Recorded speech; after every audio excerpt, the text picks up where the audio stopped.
selon moi, la méditation, c'est l'un des outils les plus efficients du yoga. C'est vraiment le next plus ultra de l'intériorisation et de l'exploration de soi et existentielle. Et c'est ma spécialisation puisque j'ai commencé par la méditation et toute ma vie est devenue méditation. Bien sûr, avant ça, j'ai pratiqué régulièrement tous les jours. C'est pas venu en un claquement de doigts, mais en tout cas, c'est sûr que ça s'est révélé à moi comme quelque chose, comme une évidence, comme un aha. Mais on n'est pas là pour parler de moi, en tout cas pas dans cette vidéo.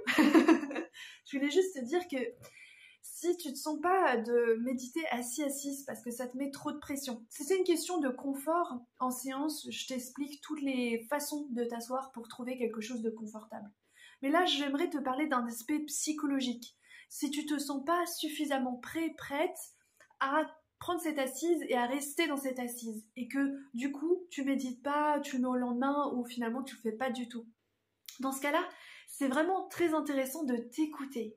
On n'a pas conscience de vraiment l'impact, la pertinence de notre intuition. Et ça nous paraît encore trop abstrait souvent ce mot intuition, mais il est là, on le ressent, on le sait, c'est juste qu'on ne veut pas le regarder en face. Si tu as l'intuition que tu n'as pas envie de bouger, que tu veux la faire allonger ta méditation, fais-la allonger. Si tu veux la faire en petite boule parce que c'est comme ça que tu seras le plus à l'aise, fais-la en petite boule. Peu importe, si c'est assis, assise, si c'est les yeux ouverts, si c'est en marchant que tu sens que c'est plus efficace pour toi, fais-le en marchant. Donc, je voulais dire que la méditation, ça prend plusieurs formes. Bien sûr, il y a un intérêt à le faire assis-assise. Ça, je te l'expliquerai aussi en séance, pourquoi est-ce qu'on privilégie l'assise. Mais ça ne veut pas dire que c'est limité à ça. Et ça ne veut pas dire que c'est toujours rigide. Il n'y a rien de rigide dans l'exploration de soi. C'est vraiment à l'écoute de soi et à l'écoute de toi.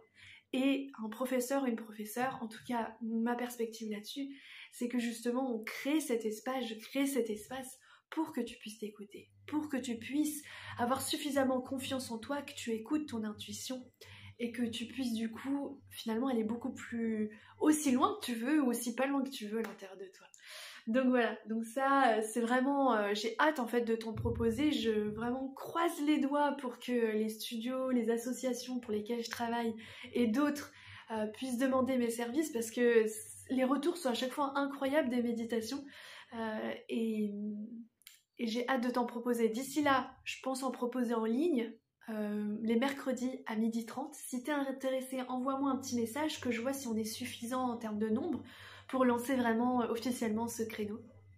Et si t'es un studio et que tu regardes ça, écoute, j'ai plein d'outils à proposer à travers non seulement la méditation assise, mais aussi les vibrations sonores. Je vais bientôt proposer des soins énergétiques, donc j'ai vraiment une appétence là-dessus. Et tout ce que je fais vient du cœur, tout ce que je fais vient de l'intuitif, donc c'est fort.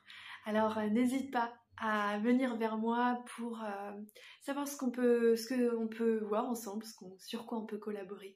Et je vous souhaite à tous et toutes une super journée. À demain pour l'immersion vers la tranquillité, voyage intérieur. Ciao ciao!